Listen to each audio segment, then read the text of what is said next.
Assalamualaikum warahmatullahi wabarakatuh. Perkenalkan, nama saya Mahardika Rade Hidayat dari Teknik Geodesi Angkatan 2017. Di sini saya akan membahas tentang sirkulasi laut yang didorong oleh angin dari buku Robert Stewart yang judulnya Introduction to Physical Oceanography. Apa yang mendorong arus laut?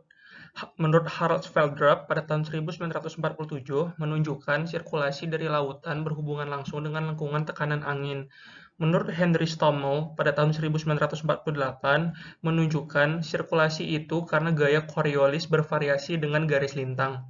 Menurut Walter Munk pada tahun 1950 menambahkan viskositas eddy dan menghitung sirkulasi dari lapisan atas Pasifik. Jadi gaya Coriolis di sini adalah gaya pada rotasi bumi yang membelokkan arah arus air laut. Pembelokan arus ke kanan terjadi di kutub utara, sedangkan pembelokan arus ke kiri terjadi di kutub selatan. Viskositas eddy ini digunakan untuk menentukan karakteristik turbulen. Ini sangat sesuai digunakan untuk menentukan kondisi arus.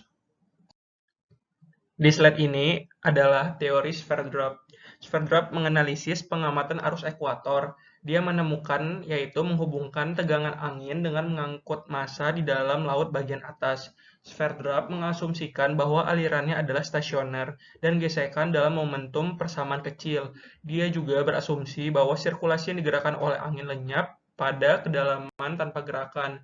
Percobaan teori Sverdrup menunjukkan tidak hanya dapat dihitung secara akurat dari angin, tetapi juga bahwa teori ini memprediksi arus yang digerakkan oleh angin akan melawan arah angin. Jadi, meskipun terdapat dua buah gaya yang bekerja pada arus ini, gradien tekanan tetap menjadi penggerak utama dari arus ini.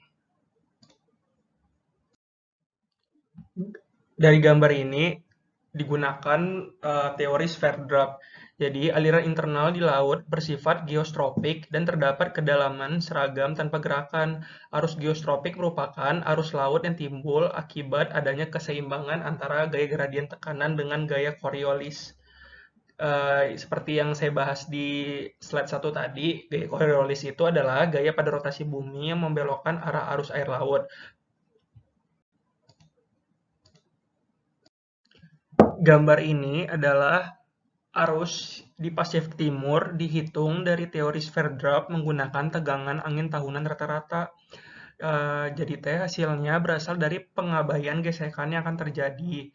Akhirnya menyeimbangkan aliran yang digerakkan angin. Dari Sverdrup Solution telah digunakan untuk menggambarkan sistem arus permukaan global. Dari gambar ini, untuk yang garis itu adalah jenis kurva yang bersinggungan dengan vektor kecepatan aliran. Kalau yang garis putus-putus itu lebih ke batas arus. Dari gambar ini bisa kita lihat teori Sverdrup itu terintegrasi, kedalaman diterapkan secara global menggunakan tekanan angin, selalu menggunakan angin di dalam teorinya. Dari hasil penelitian ini bisa kita simpulkan bahwa tidak ada aliran yang melalui timur. Hasil yang didapatkan alirannya bervariasi dalam ruang dan waktu. Di sini kita masuk ke dalam teori Stommel. Teori Stommel ini adalah seorang kontributor utama di bidang oceanografi fisik. Dia itu melakukan teori tentang pola sirkulasi lautan global dan teori arus teluk yang menjadi dasar oceanografi fisik dan masih digunakan saat ini. Dia juga diakui secara luas sebagai ahli kelautan yang paling berpengaruh dan produktif. Dia itu juga inovatif dan pengamat laut yang lihai. Nah, Henry Stommel melakukan penelitian ini pada tahun 1948.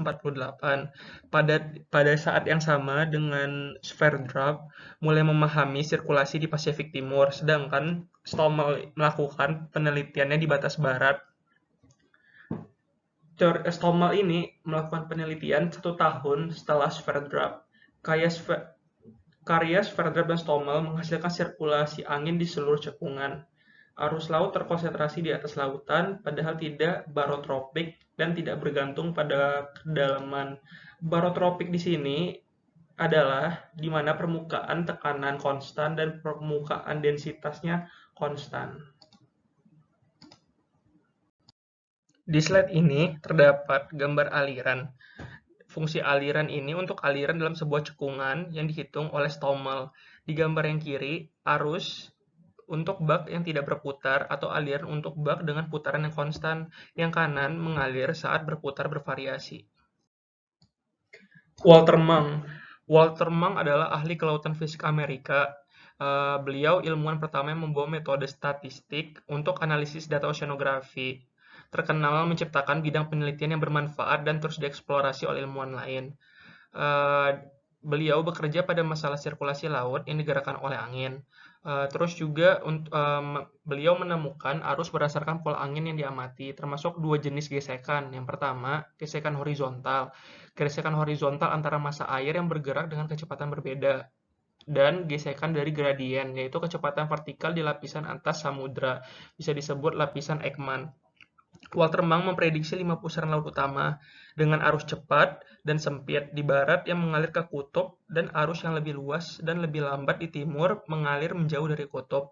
Mang menciptakan istilah putaran laut, istilah yang sekarang digunakan secara luas. Arus yang diprediksi untuk batas barat misalnya untuk arus Teluk dan arus Kuroshio, sekitar setengah dari nilai yang diterima pada saat itu, tetapi mereka hanya dianggap aliran paling intens dan mengabaikan aliran balik yang besar. Perkiraan selanjutnya sesuai dengan prediksi Mang. Teori oleh Sverdrup, Mang, dan Stommel menggambarkan aliran yang sangat sederhana, tetapi lautan jauh lebih rumit. Seperti gambar ini, observasi sirkulasi di Atlantik. Gambar ini menunjukkan pusaran lebar, lebar cekungan, dan lintang tengah seperti yang kita harapkan di teori Sverdrup.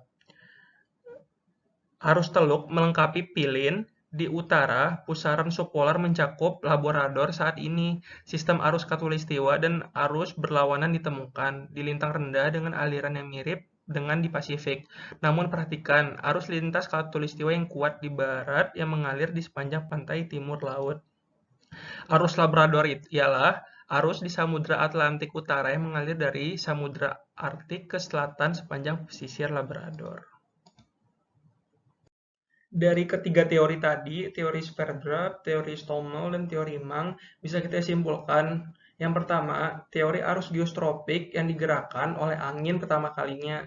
Teori Sverdrup, Stommel, dan Mang antara 1947 sampai 1951. Sverdrup 1947, Stommel 1948, dan Mang 1950 sampai 1951. Yang kedua, mereka menunjukkan bahwa arus realistis hanya dapat dihitung jika Coriolis parameter bervariasi dengan garis lintang. Yang ketiga, Sverdruparus yakin bahwa lengkungan tekanan angin didorong oleh arah utara, dan ini dapat digunakan untuk menghitung arus di laut jauh dari arus batas barat. Yang keempat, Stommel menunjukkan bahwa arus batas barat diperlukan untuk mengalir beredar di sekitar cekungan laut ketika parameter Coriolis bervariasi garis lintang. Yang kelima, Mang menunjukkan bagaimana menggabungkan dua solusi untuk menghitung arah angin. Dalam semua kasus, arus didorong oleh gelombang tekanan angin. Yang keenam, sirkulasi yang diamati di lautan sangat bergolak bertahun-tahun. Jadi pengamatannya itu perlu dirata-ratakan bersama untuk mendapatkan peta yang stabil. Di sini, Mang menyempurnakan teori dari Sverdrup dan Stommel. Thank you.